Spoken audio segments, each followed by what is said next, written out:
Hello and welcome to the Daily Mill for Friday, the 24th of June 2022. Today's Millwall news. It looks like we have signed a player. And what a player we have signed. Let's have a look. So Millwall set to sign Fortuna Sittard attacker Zian Flemming in a club record transfer.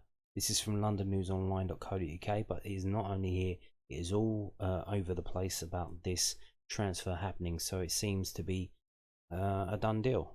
Millwall have made Fortuna Sittard Zian Flemming their first signing of the summer transfer window for a club record fee pending a successful medical and paperwork.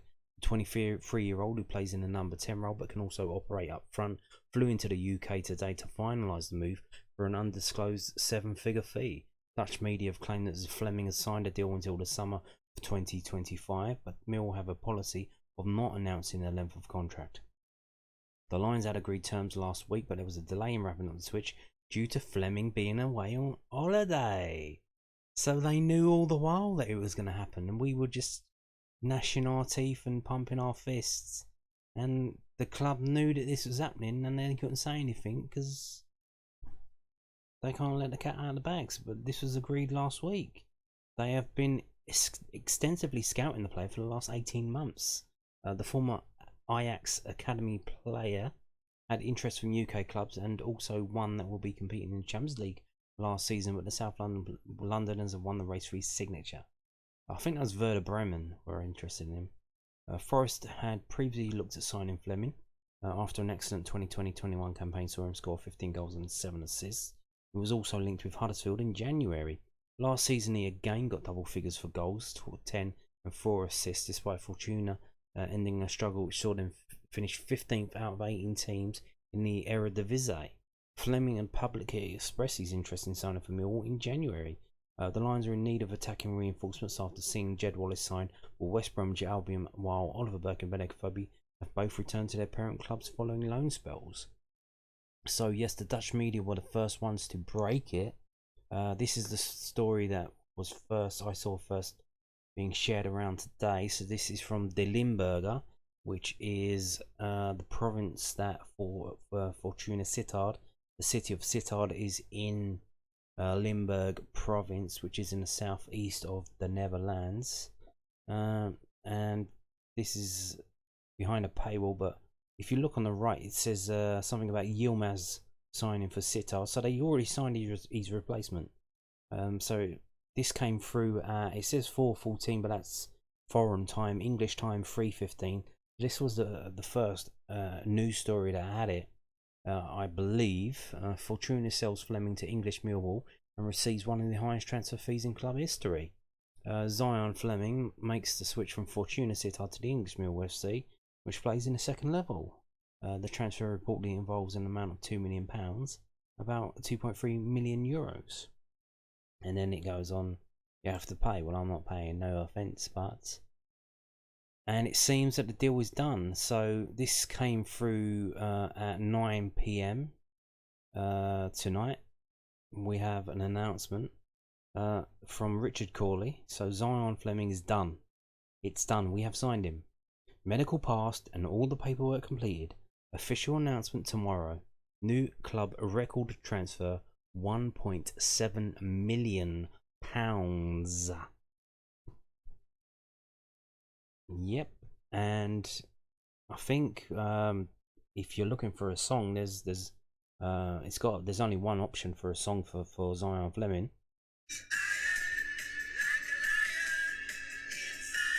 Something like that. Lion Zion. Yeah, it's done. It's happening, and this is quite exciting. This is a statement signing. Why is that? Well, I'm going to have a look now at this. This is from the bankofengland.co.uk. What am I showing you this for? Well, this is the inflation calculator, and I have put in it £800,000 in 1989 and converted it into 2021. How much would £800,000 be from 1981 be in 2021? Well, it would be 1.7 million. Why am I showing you that? I'm sure most of you already know this, all the old codgers watching this. That is the amount of money we paid for Paul Goddard. That was our record transfer fee that stood for a number of years, both in actual terms and real terms. So in real terms and adjusted for inflation, that was our record transfer fee. We got close to it quite a few times. Scott Dobie, Danny Dichio was like 750k, but we did eventually break it with a couple of players. Tom Bradshaw was over $1 million.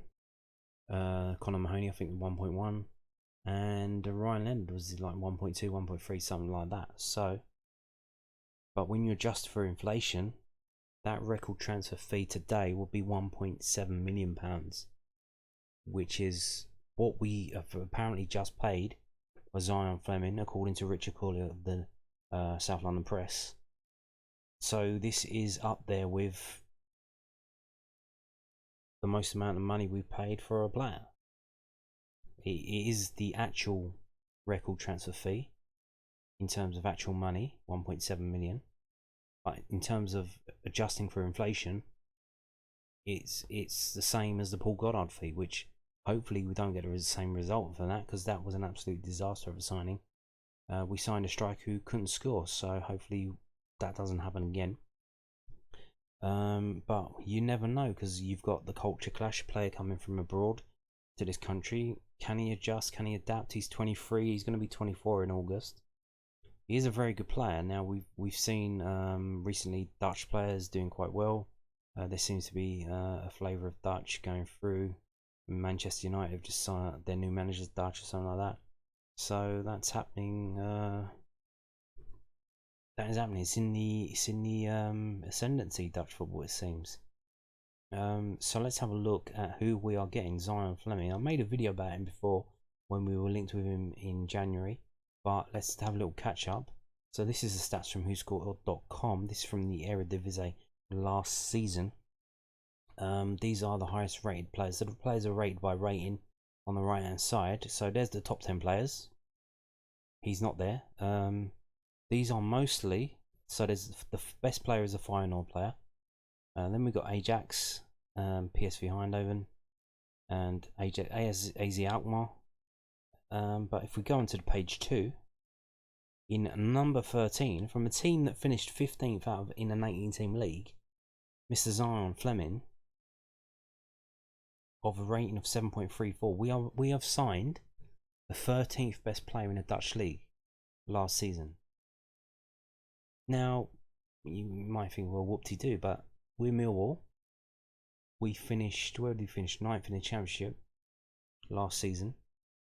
For us to do a deal like this, I think it's pretty impressive. What do you think? I mean, so let's just have a quick look at the stats on the summary page. 28 appearances, 2,496 minutes, 12 goals, 4 assists, 5 yellow cards, shots per game 3.4. That's quite high compared to the rest of the players around him.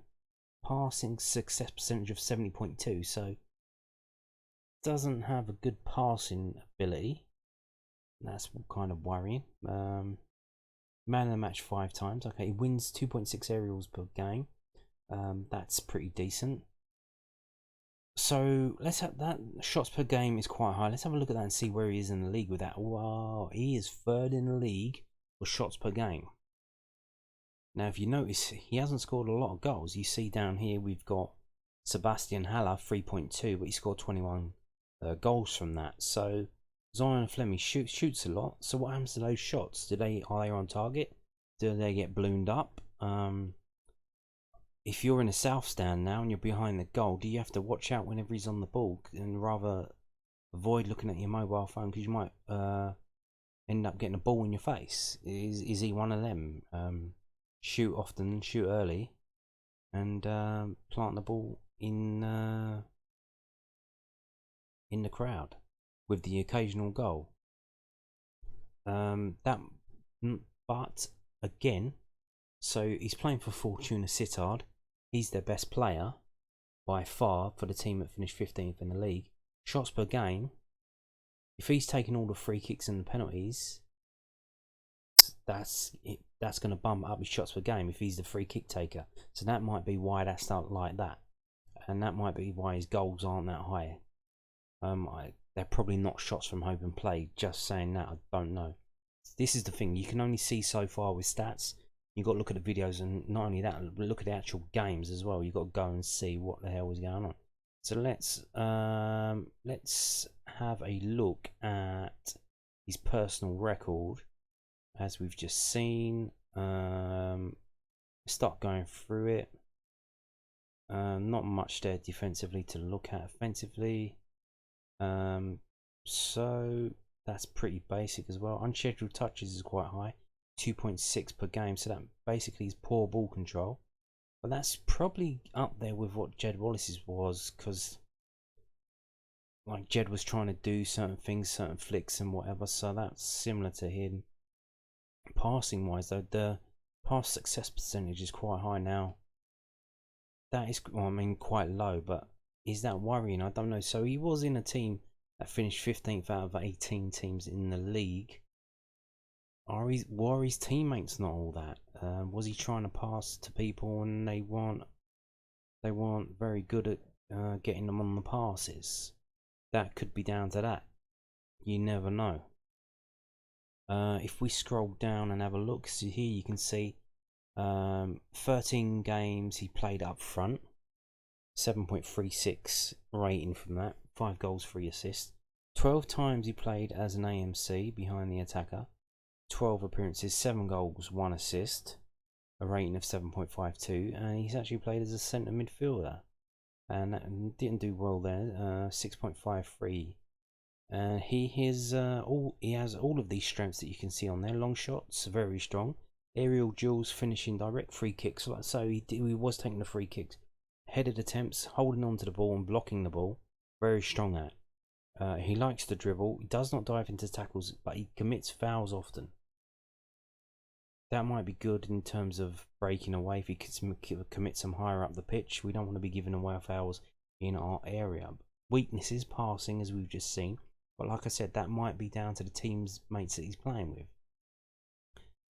Crossing, that's not good, because Jed was a decent crosser. So Zian Flemming is not a crosser of the ball, and tackling is weak. So interesting stuff. Here are his games. If we click on this and see the latest matches that he's played this season, Zian Flemming's match history for this season. Yeah, I mean, outstanding, absolutely outstanding. Just a couple of low sixes, 6.26 in a 3-1 defeat, 6.21 in a 5-0 defeat to Feyenoord. So even when they're getting hammered, he's still getting a decent score. Or 6.18 was the lowest one on there. Losing away to Cambour. Now, that is a shocker, because I've never heard of Cambour. I'm sure they're not very good. So no wonder that was a nightmare. Oh, 5.95, but he only played 66 minutes. Again against PSV Eindhoven, losing 5-0. So he has been on the end of some absolutely hammerings here. Came out of that one with a 5.95. So I imagine he probably didn't have much to do in that game if he's a forward. And they're getting spanked by PSV Eindhoven 5-0. But looking at the end of the season, he's absolutely powered it. He's motored it. So I think they were in a relegation battle for a while there. So he's obviously dragged them out. But look at the goals he scored and assists.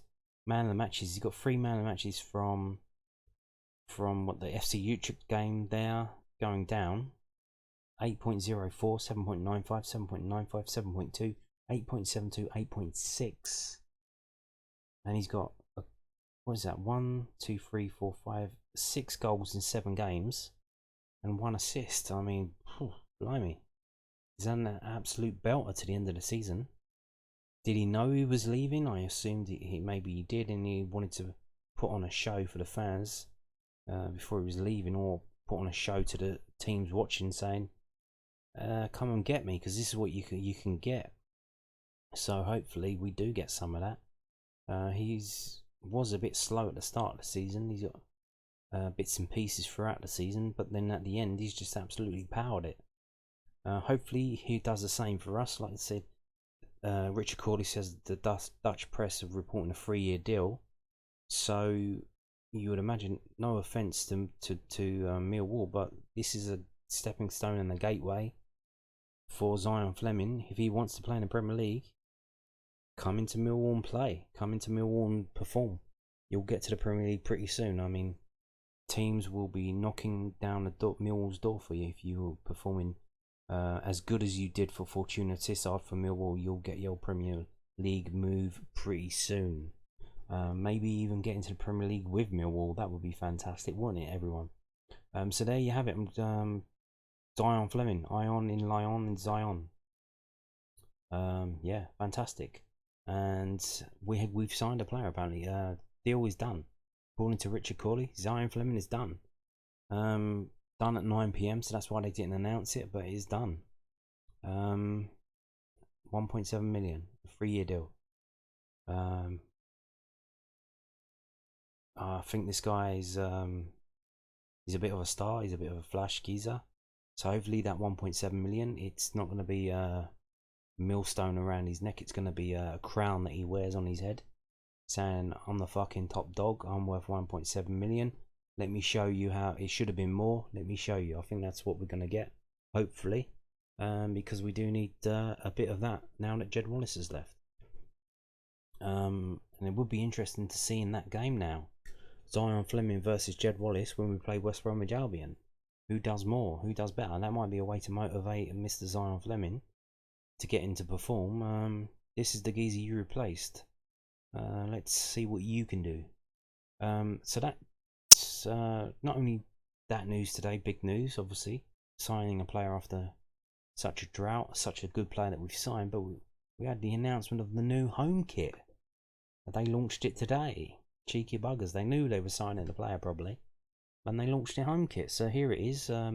These pictures aren't all that, but we're going to read the story because this is from millwallfc.co.uk, the new club website. Millwall Football Club is delighted to reveal its brand new home kit for the 22-23 season. The bespoke kit is manufactured by Hummel, who with the Lions are working alongside for the first time, and is sponsored by the club's principal partner, Husky Chocolate. Interestingly, both of those companies are Scandinavian. Husky Chocolate Swedish and Hummel Danish. Beginning with a blue shirt with a white round neck collar, white chevrons on the shoulders, white sleeve tips and an embossed lion on the front. The kit, modelled by Billy Mitchell, Danny McNamara and Mason Bennett, also includes white shorts with blue panels and chevrons on the side, and blue socks with white chevrons and white feet. The kit, which will be worn during the home fixtures and selected away fixtures, due to that colour-blind clash system that they got going on next season, will be available to purchase online and in the newly refurbished Lions store from Friday the 1st of July, which is next Friday. It is coming. It's a week away. Yes, interesting stuff. So let's have a look at it.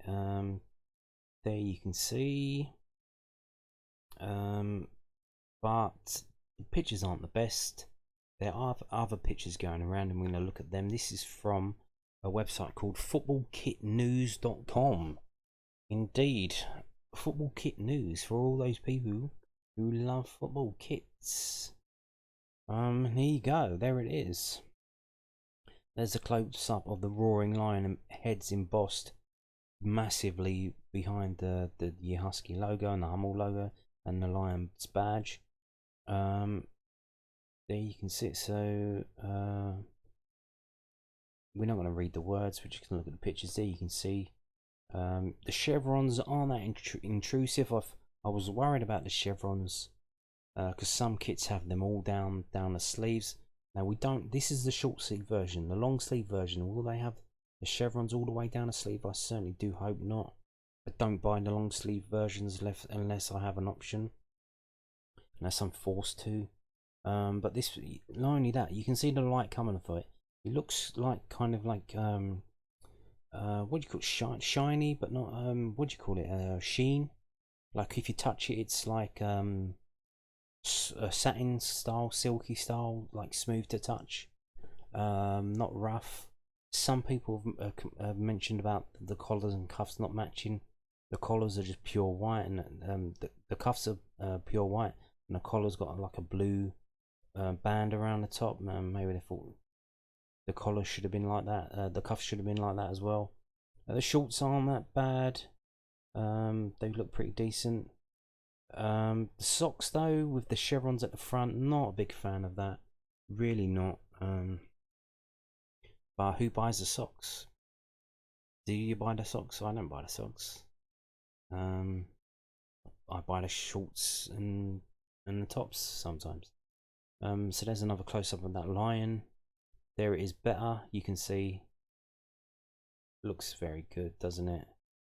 It does look good. Maybe the collar's a bit shit. It's a bit afterthought, last minute. But that shirt does look pretty good. You can see the panels is kind of the I don't know what you call it. Where the sleeve meets the main part, there's like a rib in there. That's like a panel where it's put together. Looks pretty decent. Does look pretty decent. There's the shorts do look very good. Yeah, I mean, what would you? I would think. Oh, I'm just going by the pictures and I haven't seen it in person. You've got to say that's probably a solid 8 out of 10, isn't it? I mean, it does look pretty good. I think someone did say that the away kit will be yellow, so we'll have to wait on that. I don't know what that's going to look like. But if it looks like this, will we be in a third kit? And what will they do with that? Because third kits have been quite crazy recently. We had the mountain one with Husky in there, like sort of like corporate logo, but that was pretty decent still though. What will they do? Will they do a third kit? And how crazy and exciting will it be if this is the standard home kit? The embossed lion's head there, that does look very good. Like I said, 8 out of 10, pretty decent now. And on sale from next Friday. Hopefully they get the sizes in stock that people want to buy. Extra large, 2XL, 3XL, medium, large. Because they must know how many sizes they need. But every year they seem to end up with like 4XL and 3XL left over, and smalls, and all the normal sizes have gone. So we're going to move on now to this. This is a bit of a crazy one. This was came out this morning. This is from news@den.co.uk. So Blades boss comments on Millwall transfer targets. So what's happening here? What the hell's happening here? So Sheffield United manager Paul Heckingbottom has spoken out about the future of Millwall transfer target Oliver Burke. Burke, at 25, spent last season on loan at the Den, making 14 championship appearances and scoring twice. The Lions are keen to make his move permanent this summer, but the Blaze boss has claimed that they have yet to submit a bid for the Scottish forward.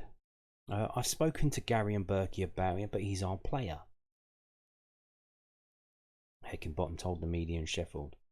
Unless it makes sense, it's pointless. I'm relaxed, there's interest but no bid. It was right for Berkey to go and play games, but he would have got more game time if he stayed with how it played out. How you want playing him? Millwall manager Gary Rowett previously told News@Den that if Sheffield United decide that he's not part of their plans, then of course he's the type of player that we'd like to bring in.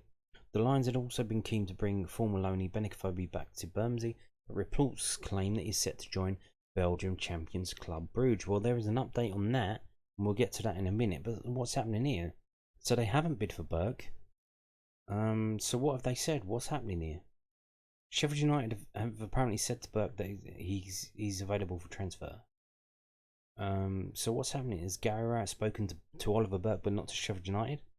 Has he said to him, "Look, we want you back. We're interested"? And is he saying that so that he doesn't just sign for the first option that comes up? He waits to see what wait for Millwall to do something. So they've spoken to him and said, "Yeah, just hang on, wait. Don't just sign for anyone yet. We're interested. We'll sort something out and get back to you." But they're saying no bid has been made. So what the fuck is happening here? So they're trying to get him on loan, but like I said, if he's in the last season of his contract, they want to sell him. They're not going to loan him. So unless you pay a loan fee, and then What's the difference between a loan fee? So technically, I suppose, if it's a loan fee and not a transfer fee, if he gets injured, you can probably, there's something in there that you can cut the loan and send him back halfway through. Whereas if you sign him on a transfer fee, if he gets injured, it's your problem. You deal with it. But I don't know. But apparently the manager's saying no bid's been made. So that was a bit crazy one happening today. So moving on now to this, Benik Afobes. This is from the Bear Pit TV. Apparently this is happening from the Athletic. Benik Afobes' transfer from Stoke to Club Brugge is broken down at the last minute. He will be heading back to the UK. 2-year deal was agreed, medical done, but no longer going ahead. And the source is the Athletic. So why is the deal not going ahead? Why, oh why? Is it this? Did he hear that Millwall signed Zian Flemming? And he's thought, they're serious. Let's go back. Or do we have more money now that Jed Wallace has decided to leave? So the money that we're going to be giving to Jed Wallace, we can give to other players, such as Benik Afobes. Is Benik Afobes to Millwall still on? Is it still on? Hopefully, hope so. If we had Zian Flemming and Benik Afobes, that would be amazing. A lot of fans were lukewarm to Benik Afobes, but I mean, come on. What he was doing on the pitch was pretty decent. Not in terms of his results and playing ability. He wasn't always perfect. He was a bit rusty, but I mean, that by the end of the season, that rust was coming off. He was smooth and polished. Not only that, but I mean, in terms of the interviews he was doing, like, he was bang on with his interviews. The way he was speaking, what he was saying, I mean, he was an absolute gentleman. And so to have someone like that, who not only is a decent player, but isn't a prick about it. You know, he's down to earth. He's a solid guy. He's articulate. He's not a clown. So to have someone like that at your club would be absolutely brilliant. And hopefully this still falling apart. Hopefully, I'm hoping it is because he's coming to Millwall, because I would love him to sign for Millwall on a permanent basis. Absolutely brilliant. So moving on to this, Gary Rowett speaking about stuff. So this is from londonnewsonline.co.uk. So he'll need earplugs at the Den. Millwall boss on Jed Wallace's departure and why he can't see a like-for-like replacement. So remember, he's saying this. They knew for a week that they were going to be signing Zian Flemming, that the deal was agreed. They knew this for a week, but they couldn't say anything. So remember, he knew this when he was saying this. Millwall manager Gary Rowett says it's impossible to get a direct replacement for Jed Wallace. The attacker 28 signed a 4-year contract at West Bromwich Albion earlier this week after rejecting fresh terms in SC16. Wallace is a free agent at the start of July. He will head back to the Den on October 22nd with the Baggies. It will be interesting when he comes back for the first time. He might well need some earplugs, said Rowett. I hope he does really well, obviously not against us. We don't need to speculate whether he's going to stay anymore. From now, we have got to move on with our plans. Rowett says that he expected Wallace to quit Millwall as soon as the Den talisman indicated he wanted to listen to external offers. The Lions had offered Wallace a new long-term deal. Burnley had also made a move for the former Wolves impulsive player.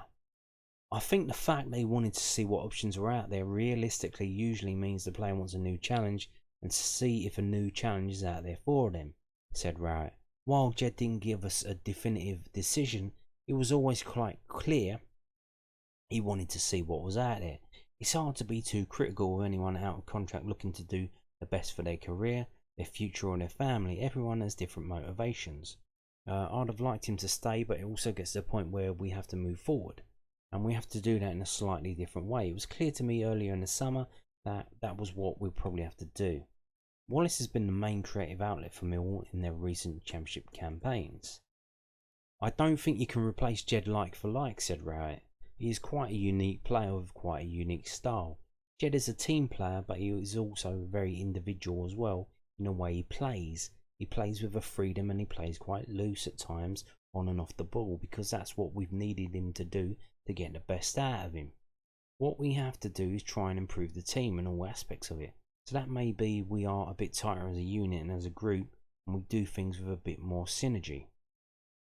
Of course, we have got to replace his goals and assists. It's funny really, I think we'll probably miss Jed's assists and goal involvements, along with the lift he would give us in matches that you need at times, more than his goals. If you take the penalties out, it wasn't ridiculous the amount of goals he was scoring. This sort of things that happens at every club. It's like with Liverpool. It is easier for them, but what do they do when Sadio Mane is not there anymore? You have to move forward in a different way, go with a younger, fresher player who's hungry to succeed and try and improve that way. We've got a player that we think is a replacement, and if we can get that deal over the line, then I'll be incredibly excited about it. But it's hard to replace someone who's been so influential for a good few years. He's talking about Zian Flemming. Baggies manager Steve Bruce has picked up 2 championship-star offensive talents on free transfers, having already concluded the capture of Reading's John Swift. Some Millwall fans have questioned whether Wallace has upgraded his prospect of promotion, considering his former club finished 2 points and 1 place ahead of West Brom last season. They are a team that have a lot of good options and a lot of good attacking players, said Rowett. They brought in Swift as well. If Steve can get it together like he has done at a lot of places he's been, then I'm sure they will be a challenger like we will. It's not for me to judge the motivations or reasons as to why someone signed for a club. I would see us having every bit as much a chance next season, but that is irrelevant really. It's not against us. It's not us against West Brom. He's seen West Brom as a right club for his next step, and we wish him all the best. So there you have it. Gary Rowett speaking about a replacement, and that turns out to be Zian Flemming. It's deal done. So we're going to finish with this story now from thesun.co.uk. Why am I showing you this? Well, there is a geezer there. He's England's oldest referee. He's still blowing his whistle. Dirty bastard. At 81, after officiating at more than 1,000 matches. Can you believe it? So why am I showing you this? Well, listen, and you'll find out. So England's oldest referee is still blowing his whistle at the age of 81. Peter Phillimore, known as Pete the Ref, has officiated at more than 1,000 matches. The retired glass beveler took up refereeing in the 1980s and has spent more than 40 years in the Southern Amateur League. Granddad of 3, Pete from Bermondsey, South London, carried on despite a cancer diagnosis 3 years ago. Daughter Joanne Brooks, 47, said, "Football has been Dad's life and has been the thing that's kept him going while he's been poorly. Every Saturday and Sunday for years he's been down on the pitch running games. He loves it."